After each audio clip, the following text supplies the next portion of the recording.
Palestine went from this to this, and it didn't happen overnight. Up until the early 1900s, Palestine was part of the Ottoman Empire, a religiously diverse land where Muslims, Christians, and Jews lived alongside each other.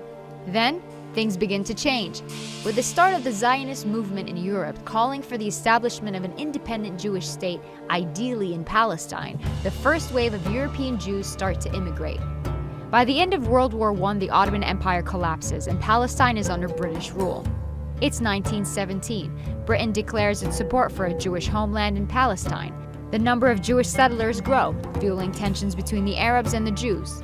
The violence between the two sides caused Britain to bow out and let the UN take over. The UN approves of a plan to split Palestine into two states: Jewish Israel, Arab Palestine. The city of Jerusalem, which is sacred to Muslims, Christians, and Jews, is now a UN-controlled international zone.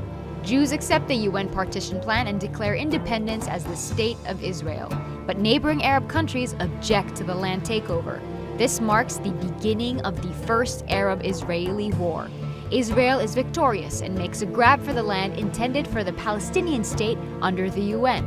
The land gets divided into three parts.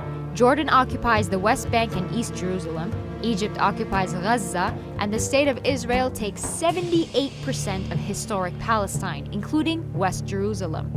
700,000 Palestinians become refugees as a result, and the day is remembered as Al-Nakba, the catastrophe. It's 1967. The Six-Day War breaks out between Israel and neighboring Arab countries, and by the end of it, the map looks something like this.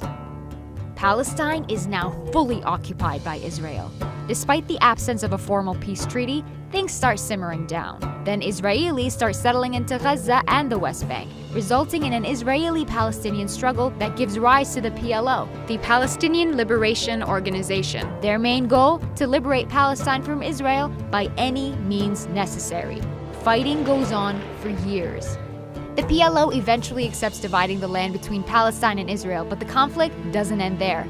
More settlers make their way into Israeli-occupied Palestinian territories. The international community considers this illegal. The frustration of the Palestinians leads to an intifada.